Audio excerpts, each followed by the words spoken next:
Nah, ini yang kita tunggu-tunggu. Sekarang kita akan mendengarkan kajian ceramah oleh Ibu Sri Fitria Ratnawati. Beliau pernah bersekolah di Pondok Pesantren Darul Islam Muhammadiyah dan di ITS Surabaya mendapatkan S1 dan S2, dan selama sekolah merupakan pengurus organisasi keagamaan sekolah, selama kuliah aktif di Forum Studi Islam, menjadi dosen pembina mahasiswa terbaik di tahun 2019 di UMRI, serta berhasil membimbing mahasiswa dalam Pekan Ilmiah Nasional. Kepada Ibu Fitri, saya persilakan, Bu. Silakan. Baik, terima kasih Mbak Putri. Bismillahirrahmanirrahim. Assalamualaikum warahmatullahi wabarakatuh. Waalaikumsalam warahmatullahi wabarakatuh. Innal hamdalillah nahmaduhu wa nasta'inuhu wa na'udzubillahi min syururi anfusina wa min sayyiati a'malina may yahdihillahu fala mudhillalah wa may yudlilhu fala hadiyalah. Asyhadu alla ilaha illallah wa asyhadu anna Muhammadar Rasulullah. Yang kami hormati Ibu Sofi Elmiati, alhamdulillah hari ini bersedia terus mendampingi anak-anak pada forum kajian online hari ini. Beliau adalah pembina Rohis SMA Negeri 11 Pekanbaru. Yang kami hormati juga Ibu Siti Yuli, alhamdulillah hadir hari ini. Beliau kebetulan adalah teman baik saya, Bu Sofi. Saya teman dari suami Ibu Siti Yuli. Assalamualaikum Ibu, terima kasih banyak atas kesediaannya juga bersama-sama forum ini mendampingi anak-anak Rohis di SMA 11. Dan Mbak Putri Ratu Ana, terima kasih juga bersedia mendampingi saya hari ini. Saya mohon kesediaan Mbak Putri nanti bersama-sama saya dalam diskusi kita panjang hari ini. Baik, adik-adik sekalian, sebelumnya saya izinkan saya menyapa semuanya. Selamat pagi dan salam semangat untuk kita semua. Alhamdulillah kita bisa hadir bersama-sama dalam forum kajian online yang diselenggarakan oleh adik-adik Rohis SMA 11 Pekanbaru. Izinkan saya share screen ya Mbak Putri ya. Ya, silahkan. Bentar ya.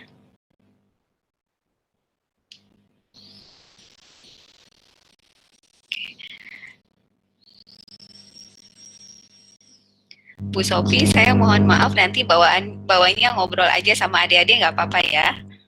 Iya, silakan Ibu. Silakan. Iya, baik sudah kelihatan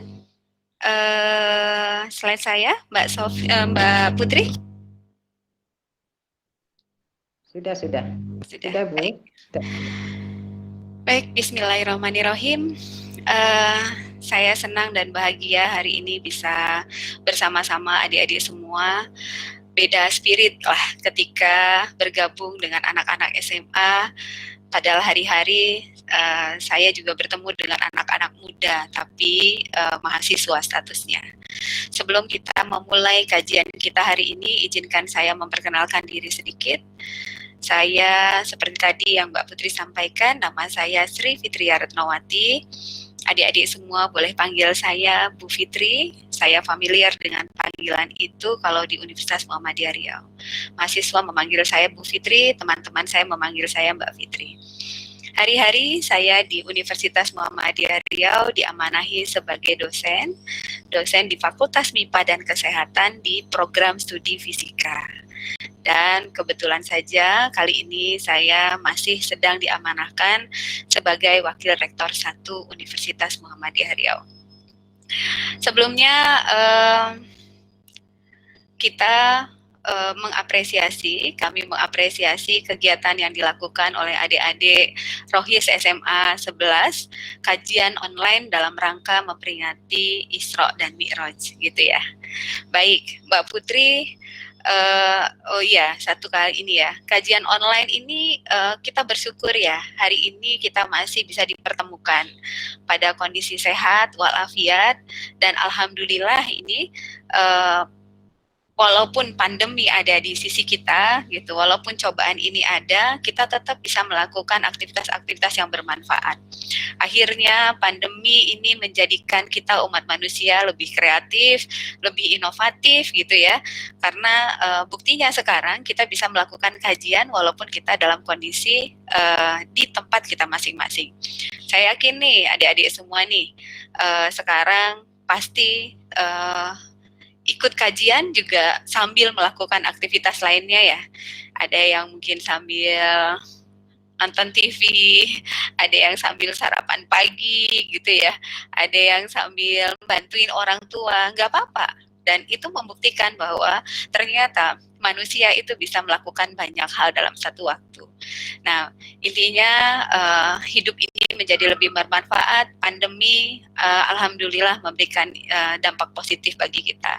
Jadi yang sebelumnya ketika kita belum ada pandemi, mungkin kita hanya bisa melakukan satu aktivitas dalam satu waktu. Tapi kali ini kita bisa ngapain aja, bisa ikut kajian online, sekaligus nyetir, sekaligus makan, sarapan pagi gitu ya, sekaligus ada Bu saya sedang nyuci piring tapi ikut kajian online gitu ya, enggak apa-apa gitu. Intinya kita bisa tetap bermanfaat dan melakukan hal-hal baik setiap hari. Tidak ada kendala dengan pandemi ini. Baik Mbak Putri dan adik-adik semuanya, mungkin saya dengan Mbak Putri dulu nih. Mbak Putri, kata Isra Mi'raj pertama kali itu didengar atau familiar kapan?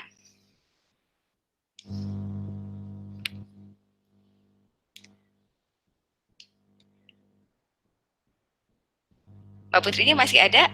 Adik-adik boleh ditulis. Pertama kali dengar kata Isra Mi'raj ketika sekolah apa nih? SDK, SMPK gitu. Silakan tulis aja di kolom chattingnya. Silakan tulis di kolom chatting. Oh iya, Mbak Fatia itu dengar kata Isra Mi'raj ketika SD. Kalau Mbak Putri kapan Mbak Putri? Oh SD juga. Mas Muhammad Farid itu juga pas SD sudah dengar. Oh, Mbak Latifah pas MDA katanya gitu. Mas Muhammad pas TK malah ketika pertama kali mendengar Isra Mi'raj. Kalau Mbak Putri kapan Mbak Putri? MDA Kak. Bu. Waktu MDA ya. Ya nggak apa-apa, saya biasa dipanggil Kak juga. Waktu MDA ya Mbak Putri ya. Ya baik Mbak Putri waktu MDA.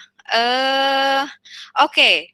Terima kasih. Ada yang mendengar Isra Mi'raj ketika SD, ada yang mendengar Isra Mi'raj ketika MDA, ada yang bahkan dari TK gitu ya, mendengar Isra Mi'raj dari TK.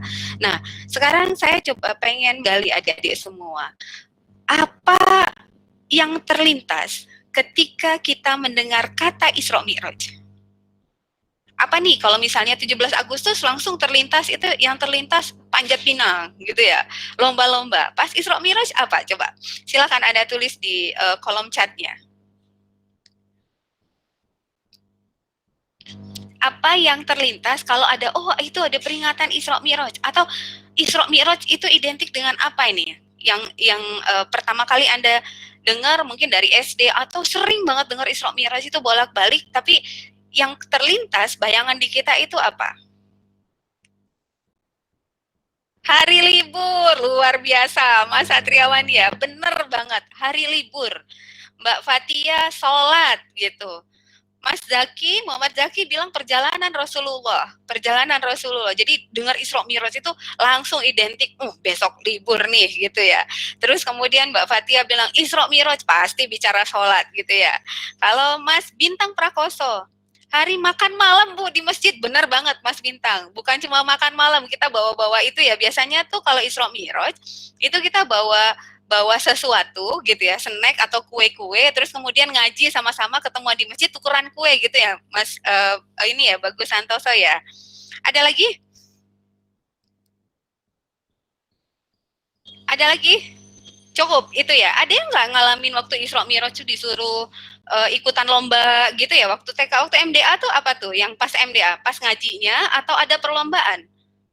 Oke, Mbak Sabrina bilang Isra Mi'raj itu identik dengan perjalanan malam Nabi Muhammad. Langsung ingat nih perjalanan di malam hari.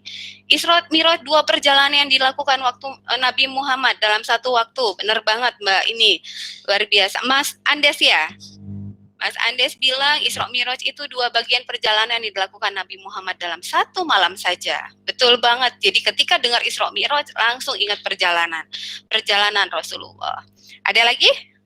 Oh iya, ini Mbak Sabrina bilang Nabi Muhammad dari Mekah ke masjid terjauh gitu ya, ke Aqsa ya, dari Masjidil Haram ke Masjidil Aqsa. Oke, baik adik-adik sekalian. Terima kasih banyak atas mengingat kejadian penting Rasulullah dalam momentum Isra Mi'raj. Apapun itu, yang penting momentum Isra Mi'raj itu ada di dalam bawah sadar kita. Apakah ketika Isra Mi'raj disampaikan kita ingatnya makan-makan, atau kita ingatnya itu liburan, atau kita ingatnya sholat, kita ingat Rasulullah pada saat itu, tidak apa-apa. Yang penting kita mengingat hikmah atau kejadian dari kata Isra dan Mi'raj dalam kehidupan kita. Baik, adik-adik sekalian, saya coba lagi bicara tentang, kita kembali ke makna dari Isra Mi'raj. Isra Mi'raj itu selalu tadi sudah dibacakan oleh qori kita bahwa kejadian Isra Mi'raj diceritakan di Al-Quran di surat Isra ayat 1. Subhanallazi asra bi abdihi lailam minal masjidil haram ilal masjidil aqsa allazi barakna haulahu linuriyahu min ayatina innahu huwas samiul basir. Maha suci Allah yang telah memperjalankan hambanya pada suatu malam dari Masjidil Haram ke Masjidil Aqsa, yang telah kami berkahi sekelilingnya agar kami diperlihatkan kepadanya sebagian dari tanda-tanda kebesaran kami. Sesungguhnya Dia adalah Maha mendengar lagi Maha mengetahui. Adik-adik sekalian, bahwa kejadian Isra Mi'raj dituliskan oleh Allah dalam satu suratnya di Al-Quran, yaitu surat Al-Isra ayat 1. Baik, kita kembali lagi ke adik-adik semuanya. Isra, apa nih yang terlintas dalam pikiran kita kalau kita ditanya oleh adik kita, Isra itu apa sih Kak? Apa adik-adik? Isra itu apa yang terlintas ketika guru SD, guru MDA, atau TK mengenalkan kita? Isra itu apa?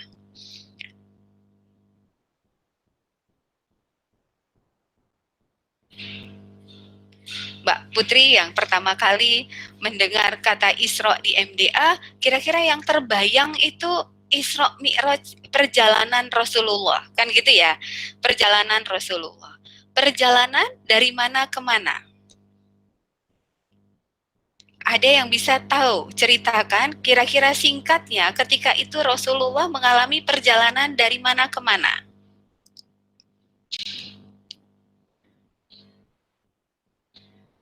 Tadi dari Masjidil Haram ke Masjidil Aqsa, Ibu Muhammad Raihan. Mbak Sabrina bilang kisah perjalanan Nabi Muhammad dari Masjidil Haram di Mekah ke Masjidil Aqsa di Yerusalem. Mbak Anissa bilang Isra adalah perjalanan Nabi Muhammad dari Masjidil Haram ke Masjidil Aqsa. Luar biasa. Adik-adik mengingat semuanya dengan baik. Benar sekali. Jadi kita kembali, saya ingin merefresh ulang apa sih kejadian Isra Mi'raj itu. Kejadian Isra Mi'raj itu kejadian berjalannya Nabi, perjalanan Nabi Muhammad mulai dari Masjidil Haram kemudian menuju ke Masjidil Aqsa. Perjalanan ini dilakukan pada malam hari. Nah, adik-adik ada yang tahu nggak? Kira-kira perjalanan Isra Mi'raj ini terjadi berapa jam?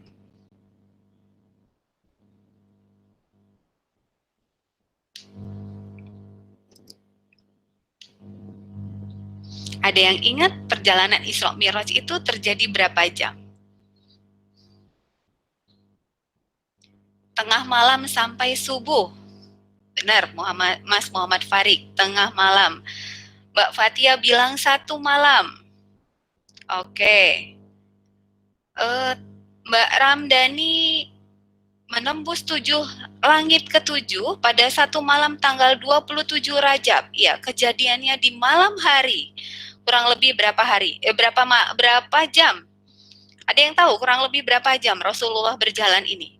Dari dari Masjidil Haram ke Masjidil Aqsa, lalu kemudian melanjutkan Mi'raj. Ya, oke, adik-adik semuanya.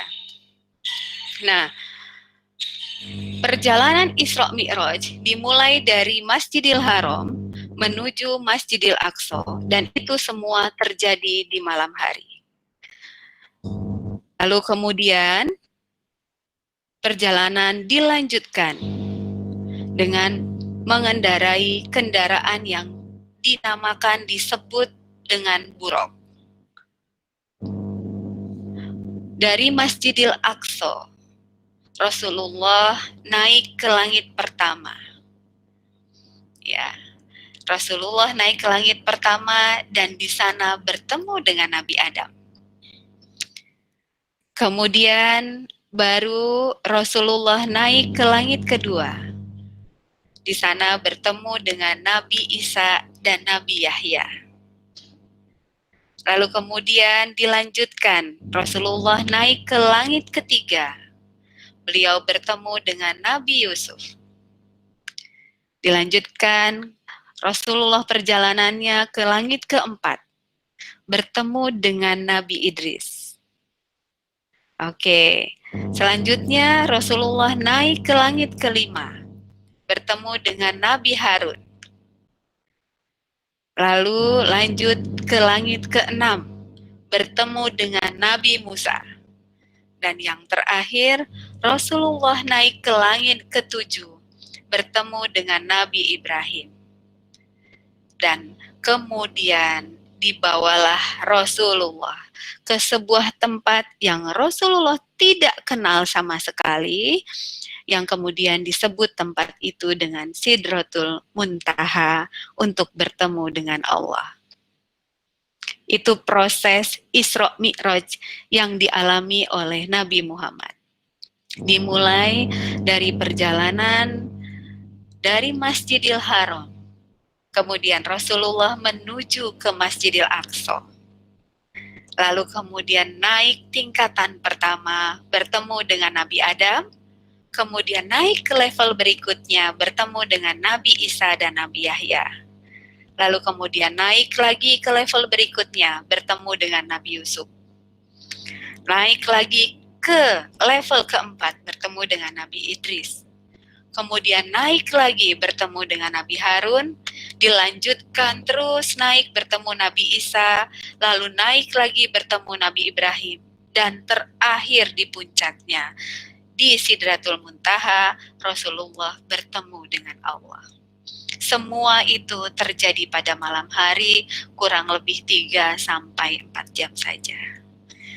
Nah, adik-adik sekalian, tidak ada kejadian yang dialami oleh Rasul itu yang tidak menjadi pertanda bagi umatnya.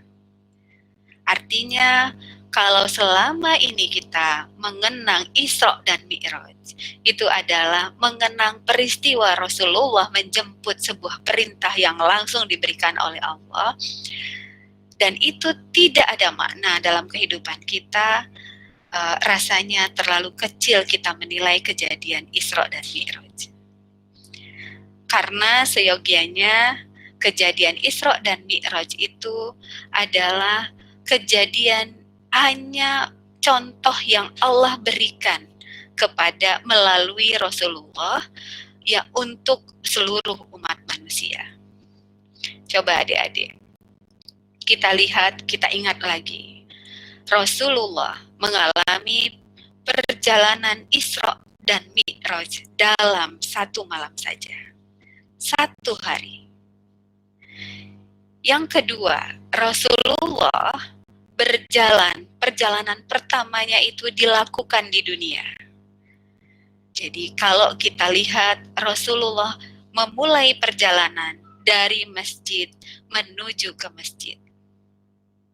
Ya, masjid itu mencirikan sebuah tempat suci yang penuh dengan kebaikan. Artinya apa?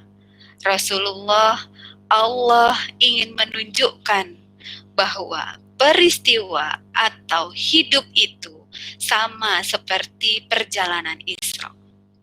Mestinya kehidupan kita itu berjalan dari satu kebaikan menuju kebaikan lainnya. Lalu kemudian dilanjutkan Mi'raj. Nah, sebelum kita masuk ke Mi'raj, kita lihat lagi perjalanan Rasulullah di Isra-nya.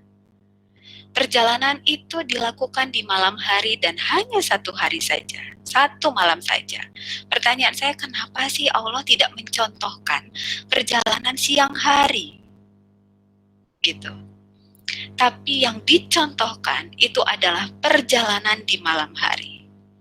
Nah, itu semuanya ada maknanya untuk umat manusia. Sebenarnya proses Isra itu kita alami setiap hari.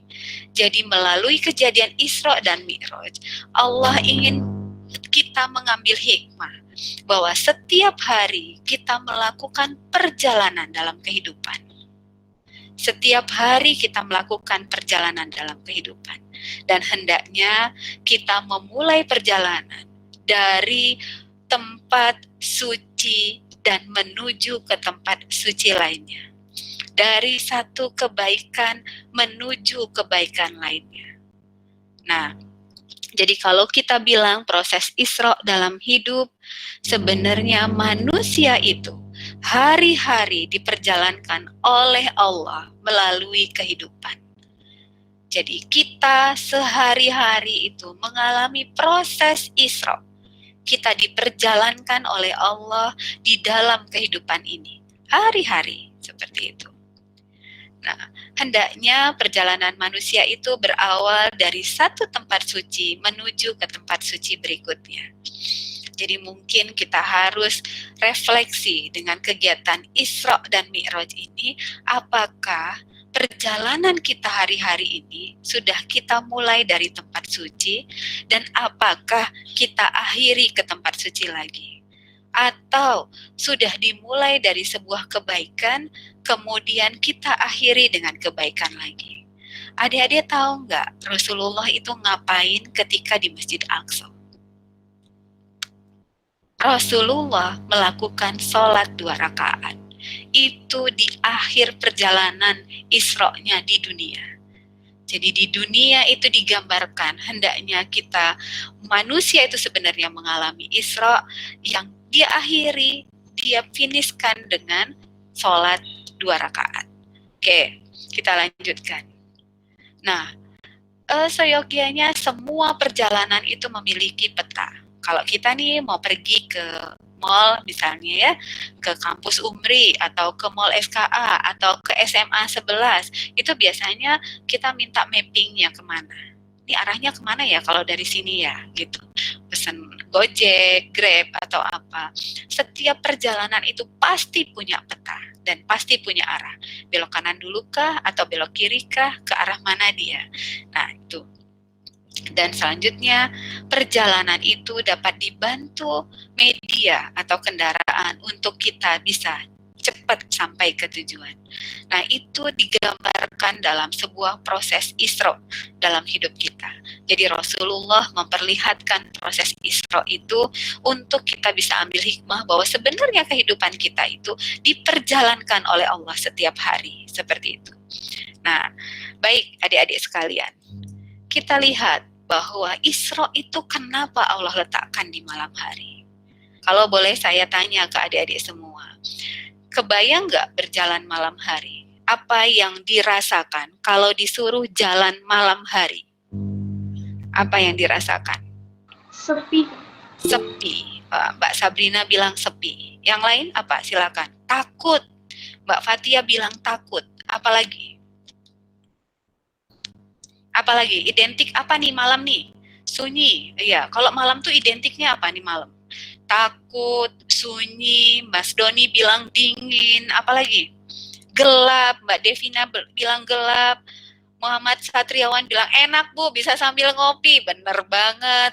Muhammad Raihan bilang horor. Muhammad Farik bilang gelap. Baik, hampir sama semuanya. Sunyi, senyap, dingin, gelap, rileks ya. Mbak Latifah bilang santai itu rileks ya, perjalanan rileks gitu ya. Nah, biasanya kalau kita jalan malam, kita butuh alat bantu nggak? Butuh alat bantu nggak? Butuh, benar. Apa nih? Kita butuh alat bantu. Apa kira-kira alat bantu yang kita butuhkan? Lampu, senter, ya. Kalau pakai kendaraan pakai lampu ya. Nah, syal, wah, Mas Rehan ini gimana tinggalnya nih? Pakai syal, ya. Terus ada lagi alat bantu kalau jalan malam karena kedinginan ya, Mas Rehan ya. Horornya dibantu apa nih? Biasanya yang horor, yang merasa horor, alat bantunya apa? Untuk menghilangkan kehororan. Keimanan. Iman, apalagi? Benar, Mbak. Bisa lentera, untuk menghilangkan gelapnya kita butuh lentera. Apalagi? Ada lagi untuk menghilangkan ngantuk. Mas Joni bilang kalau malam ngantuk, sunyi, takut. Untuk menghilangkan takutnya kira-kira kita menghindari kalau disuruh jalan malam supaya nggak takut nih kita bawa apa nih? Kopi biar nggak ngantuk, kata Mas Muhammad Satriawan. Ya, benar. Adik-adik sekalian, itu artinya apa? Ketika perjalanan malam hari, itu Allah menunjukkan bahwa malam itu identik dengan kegelapan. Perjalanan di kehidupan kita itu, kalau gelap itu kita nggak bisa lihat apa-apa. Artinya apa? Perjalanan di kehidupan kita itu tidak bisa kita tebak ke depan itu seperti apa.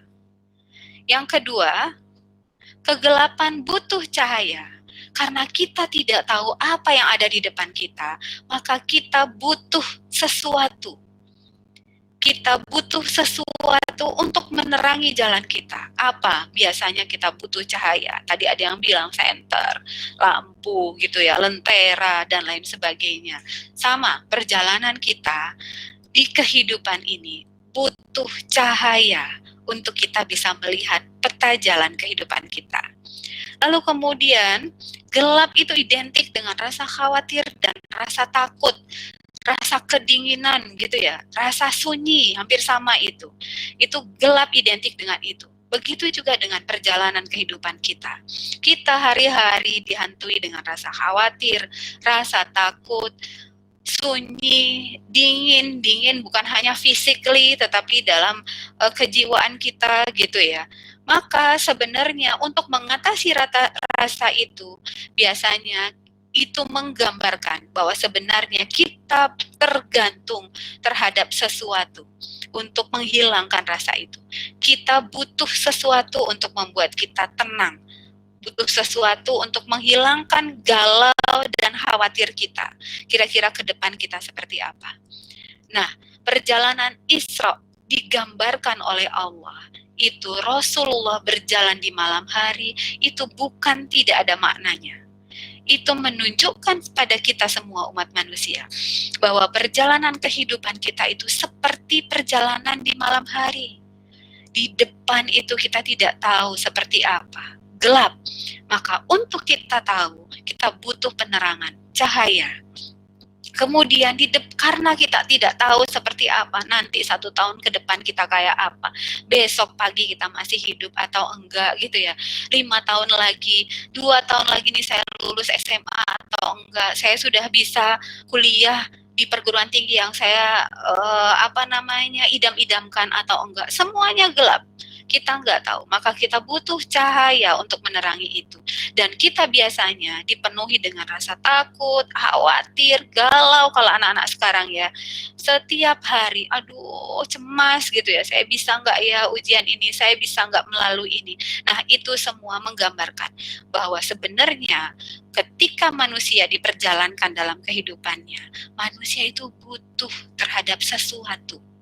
Manusia tergantung terhadap sesuatu, butuh yang menenangkannya, sehingga dia bisa tenang dalam melaksanakan perjalanan kehidupannya setiap hari.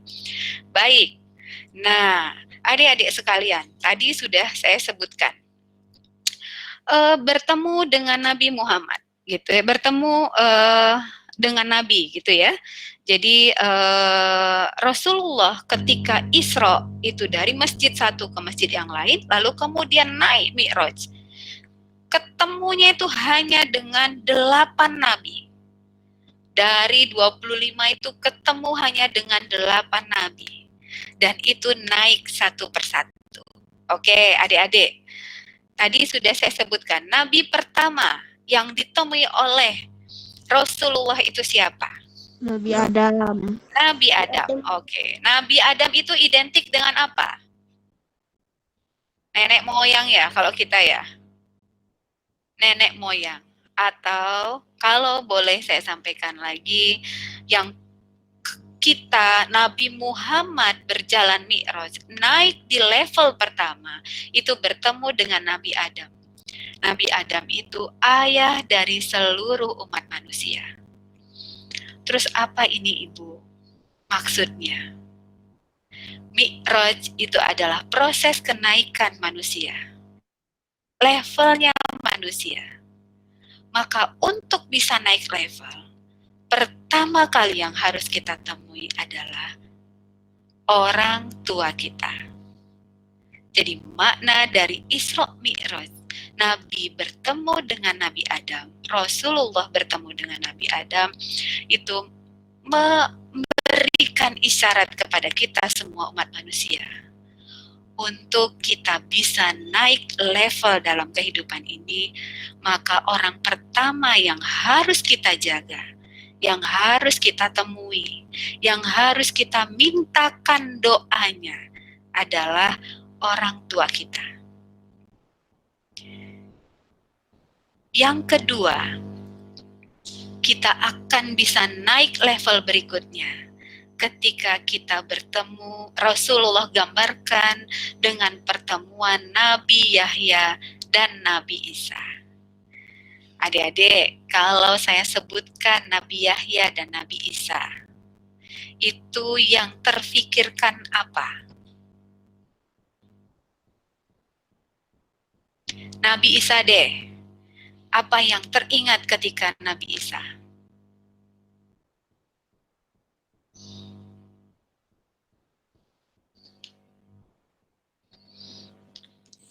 Manusia pertama. Oh, bukan. Ini Rehan berarti yang Adam ya. Yang Nabi Isa. Yang Nabi Isa. Apa yang teringat dengan kisah Nabi Isa? Lahir langsung bisa bicara, Bu. Kata Ilham. Itu Nabi apa?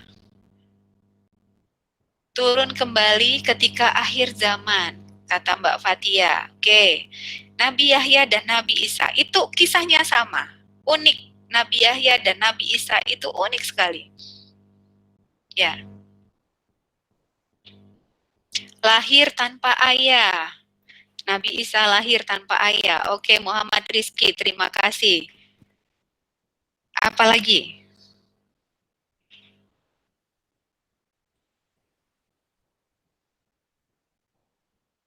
Ya, baik. Itu yang kita ingat dari peristiwa atau kisah Nabi Isa dan Nabi Yahya. Sama adik-adik. Nabi Isa, benar sekali. Nabi Yahya dan Nabi Isa itu merupakan dua nabi yang diselamatkan oleh Allah. Dan insya Allah akan dihidupkan kembali nanti untuk menyelamatkan umat manusia. Jadi dari semua nabi yang nanti akan dihidupkan kembali, itu adalah Nabi Yahya dan Nabi Isa. Untuk apa dia? Untuk menyelamatkan umatnya. Jadi kalau kita naik lagi ke level berikutnya, maka belajarlah dari kisah Nabi Yahya dan Nabi Isa. Lalu selanjutnya kita ketemu dengan Nabi Yusuf. Rasulullah bertemu dengan Nabi Yusuf. Nabi Yusuf ini kalau bicara Yusuf, semua orang mengingat satu kata, tampan. Nabi Yusuf identik dengan godaan cantik. Kan gitu ya.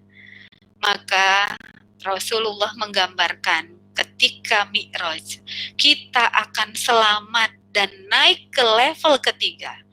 Ketika kita selamat dari ujian berat, ketampanan dan kecantikan. Jadi kehidupan kita itu, apapun itu, umat manusia itu sama. Biasanya mengandalkan ketampanan dan kecantikan. Itu cerita yang diberikan Nabi Yusuf. Dan godaan-godaannya itu luar biasa beratnya.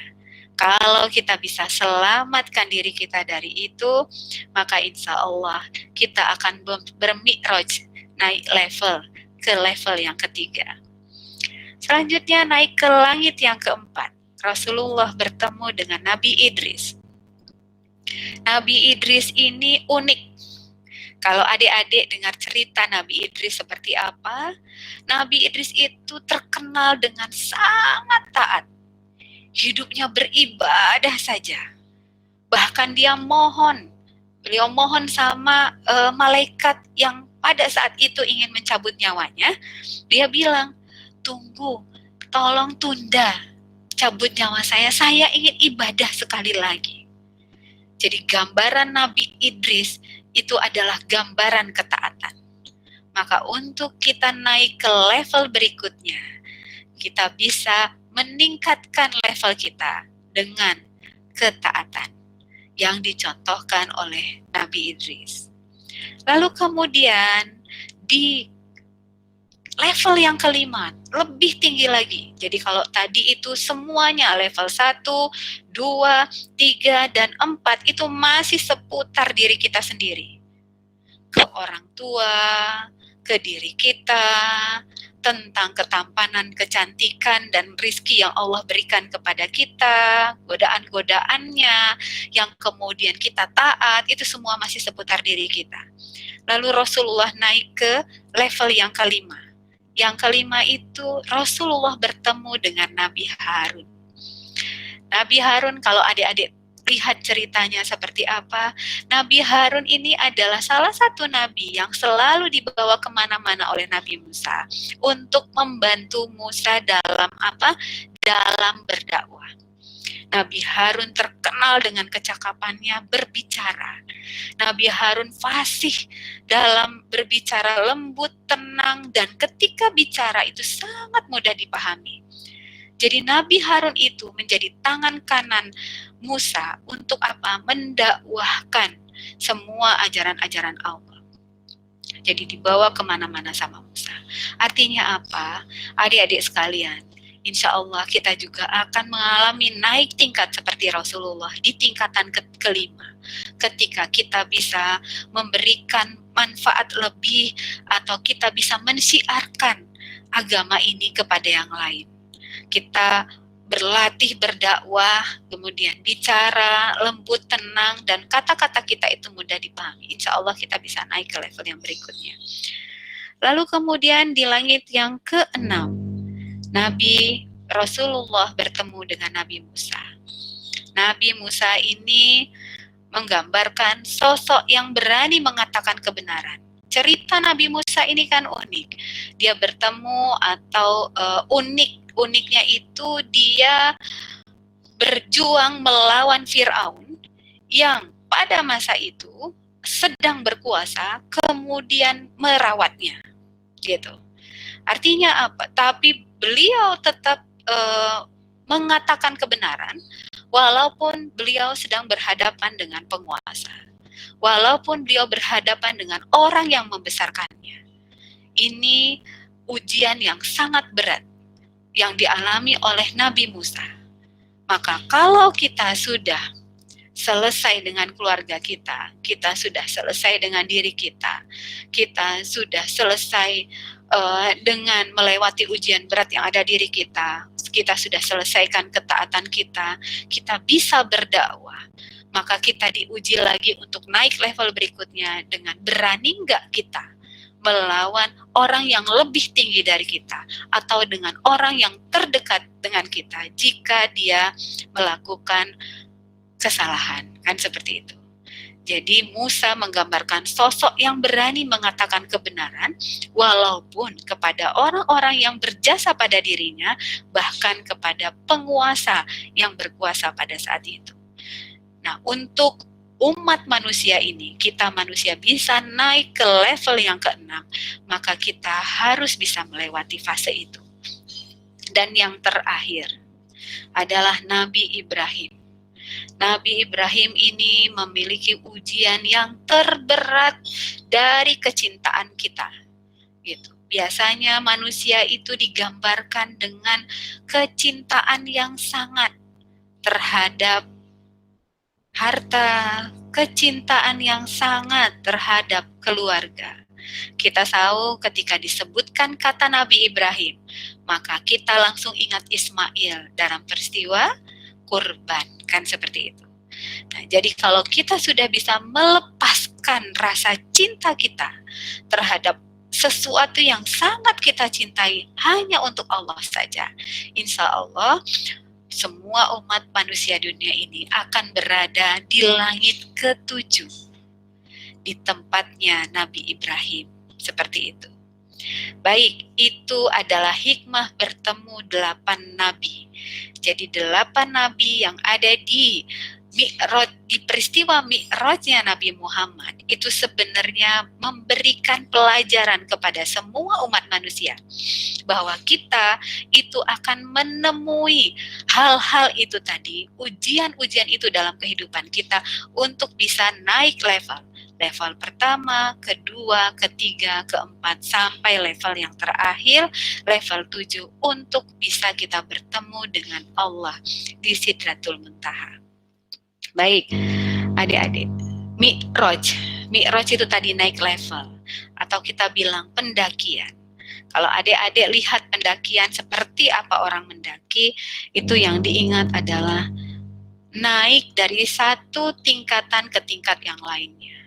Yang namanya naik kelas, atau naik fase kehidupan, atau naik tangga saja, itu nggak ada yang ringan.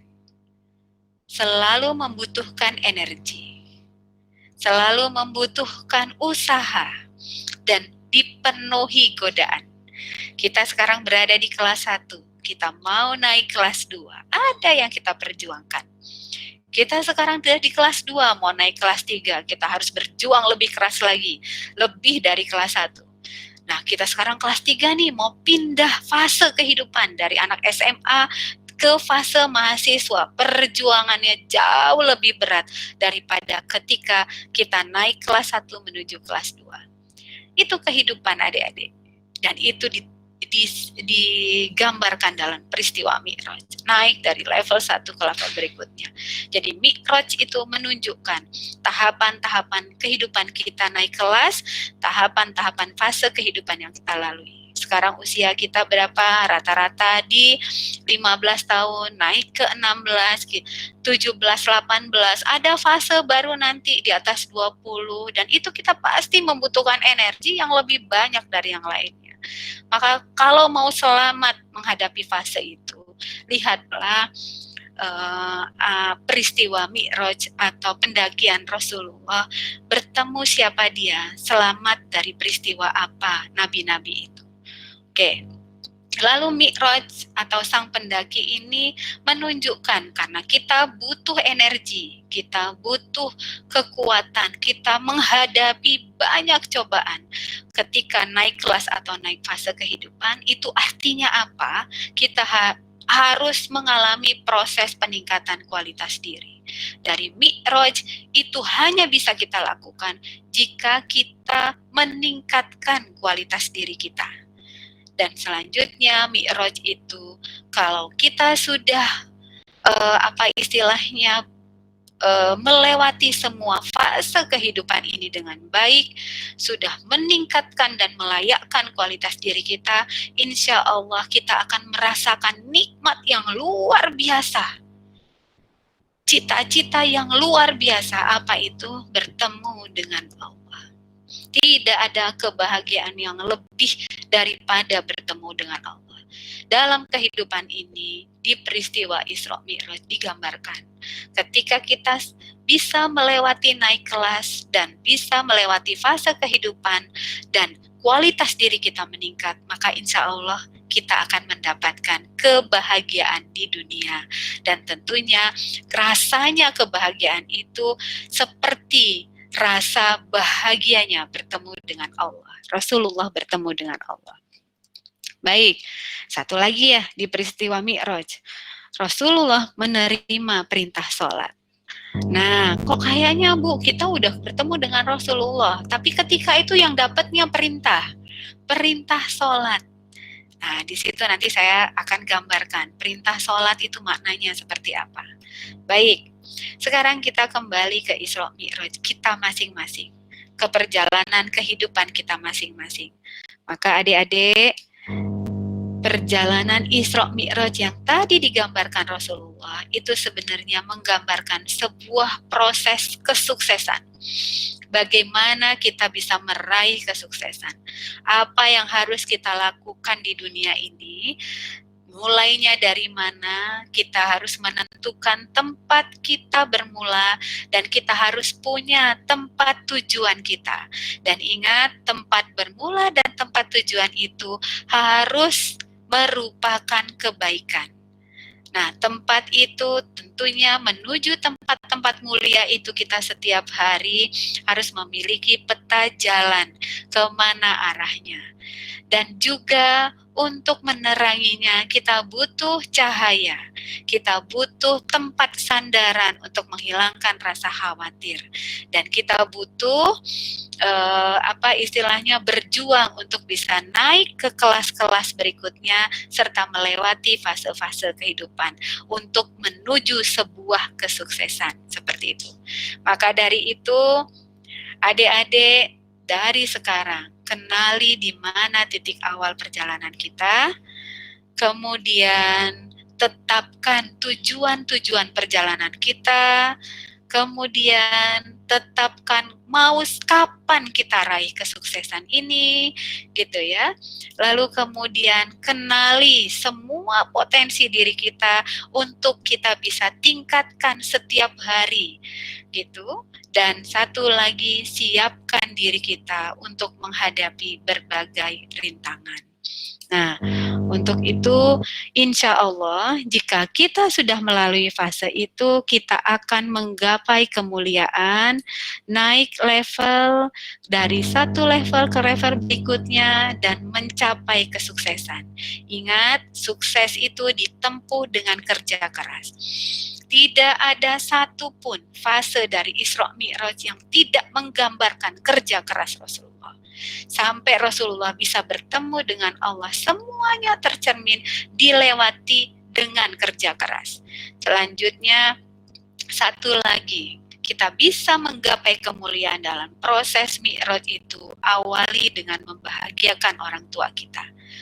Kita ingat, semua anak-anak ketika ditanya ingin apa, punya cita-cita apa, semuanya sama, ingin membahagiakan orang tua. Tapi pernahkah kita bertanya, apa yang membuat mereka bahagia? Hal apa yang membuat mereka bahagia? Biasanya bahagia mereka itu dalam persepsi kita. Kita menganggap orang tua itu bahagia kalau misalnya kita dapat nilai tinggi, kalau kita sukses, kalau kita bisa kasih uang, kalau kita bisa berangkatkan haji, dan lain sebagainya. Boleh-boleh saja. Tapi sesekali tanyalah kepada mereka, sebenarnya apa yang membuat mereka bahagia? Apa yang harus kita lakukan hari-hari ini untuk membuat bahagia? Saya yakin orang tua kita tidak membutuhkan waktu. Setiap hari mereka bisa bahagia dengan hal-hal kecil yang kita lakukan. Maka Isra Mi'raj itu berjalan 1 hari. Isra Mi'raj tidak tahunan. Itu menggambarkan apa? Bahwa sebenarnya setiap hari kita bisa meraih kesuksesan. Setiap hari kita berisra dan bermi'raj. Seperti itu. Maka proses membahagiakan orang tua itu tidak menunggu kita sukses, tidak harus menunggu kita tua. Setiap hari pun kita bisa. Maka kita harus tahu dulu nih apa yang bisa membahagiakan mereka. Selanjutnya, satu lagi, menerima Rasulullah di akhir perjalanannya, menerima perintah sholat. Menerima perintah sholat, bolak-balik. Yang pertama itu 50 rakaat. Lalu Rasulullah turun sampai ke langit ke-6 bertemu dengan Musa. Kata Musa bilang, wah Nabi, ya Rasul, kalau 50 itu umatmu tidak akan kuat. Kembalilah ke Allah, mintalah keringanan 5 rakaat. Lalu kemudian kembali Rasulullah ke Allah lagi. Ya Allah, minta keringanan, umatku tidak akan kuat. Turun lagi, kemudian Allah meringankan 5, mengurangi 5-nya. Turun lagi ke Musa, bolak-balik hingga terakhir Musa sudah bilang, aduh jangan segitu Muhammad, itu saja masih bolong-bolong katanya. 5 aja masih bolong, kembali lagi ke Allah. Jangan 5, minta kurang lagi. Karena Musa tahu betul seperti apa umat manusia di dunia ini. Terus Rasulullah bilang apa? Rasulullah bilang, sudah cukup 5 saja. Aku tidak akan minta pengurangan kembali ke Allah. Nah, lalu Allah sampaikan pada perintah sholat itu. Allah katakan, sholat 5 waktu. Sekali kita melakukan sholat, kita akan meraih 10 kali pahala sholat. Maka ketika kita melakukan 5 waktu sholat dengan sempurna, sama seperti kita melakukan 50 kali sholat. Dan setelah itu juga Allah menyampaikan apa? Satu niat kebaikan akan dicatat 1 kebaikan oleh Allah, walaupun belum dilaksanakan. 1 niat keburukan, Allah tidak akan mencatatnya hingga jika dia tidak melakukannya. Jadi adik-adik sekalian, bertemu atau 1 perintah yang Allah langsung turunkan, hanya 1 ibadah yang perintahnya itu Allah turunkan langsung, itu adalah ibadah sholat. Jadi kalau kita mau naik level dan bertemu dengan Allah, cuma 1 medianya, sholat. Nah, kalau sudah ketemu dengan Allah, itu sudah dipastikan kita naik ke level tertinggi. Cuma masalahnya, apakah benar di setiap sholat kita sudah bertemu dengan Allah? Yang tahu kita semuanya. Sholat seperti apa yang bisa mempertemukan kita dengan Allah. Jadi adik-adik, kalau kita mau evaluasi diri tentang Isra Mi'raj kita setiap hari, apakah kita sudah ada di level ke-7 atau belum? Atau kita sudah bisa naik ke level paling tinggi bertemu dengan Allah, itu kita tinggal lihat seperti apa sholat kita. Apakah sholat ini sudah berhasil mempertemukan kita dengan Allah atau belum? Jika belum, maka kita harus tingkatkan kualitas sholat kita sampai kita naik level hari ini bisa bertemu dengan Allah. Adik-adik tahu bahagianya bertemu dengan Allah? Kalau sudah ketemu itu kita bisa mengatakan semua hal. Kita bisa minta apa saja. Dan itu bahagianya lebih dari kebahagiaan apapun. Dan yang terakhir, tentunya kalau kita sudah berada di posisi level paling tinggi, bisa bertemu dengan Allah, marilah kita pantaskan diri kita untuk memang benar kita berhak atau kita pantas menjadi orang yang mulia. Itu saja dari saya. Jadi soleh atau kemuliaan itu adalah kemampuan diri kita untuk menghitung setiap apa yang kita lakukan dan apa yang kita katakan, sehingga kita bisa menakar semuanya itu. Kira-kira itu bisa menimbulkan mudorot atau itu menimbulkan manfaat untuk diri kita. Atau apakah yang kita katakan atau kita lakukan hari-hari ini sudah bisa mempertemukan kita dengan Allah atau belum. Dan satu lagi, adik-adik, waktu kita di dunia ini singkat, ada batasnya. Maka segera sukses. Setiap hari itu mestinya kita sukses. Kenapa? Agar kita bisa membahagiakan orang tua kita setiap hari, tentunya saat mereka masih sehat dan masih punya umur bertemu dengan kita. Itu mungkin yang bisa saya sampaikan. Terima kasih banyak atas kesempatan bertemu hari ini. Mudah-mudahan kita bisa bertemu di forum lain. Jika ada nanti yang ingin kita sharingkan di forum ini, saya persilakan. Forumnya saya kembalikan ke Mbak Putri Ratu Ana. Assalamualaikum warahmatullahi wabarakatuh. Waalaikumsalam. Waalaikumsalam warahmatullahi wabarakatuh. Terima kasih kepada Ibu Fitri yang telah memberikan kajian ceramah pada hari ini. Selanjutnya pengumuman dari panitia kepada Kak Fatia, dipersilakan. Oke. Sebelumnya Assalamualaikum warahmatullahi wabarakatuh. Saya Warahmatullahi wabarakatuh. terima kasih. Saya selagi pihak panitia acara kita hari ini, sebelumnya mau mengumumkan bahwa acara kita hari ini kita akan memberikan sertifikat untuk acara kita. Jadi setelah ini akan saya kirimkan link.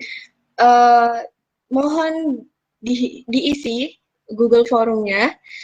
Dan juga ini pesan dari Ketua Keputrian Rohis kita, absensi anggota Rohis hari ini. Jadi akan saya sertakan nanti di kolom chat. Mohon diisi ya buat teman-teman sekalian.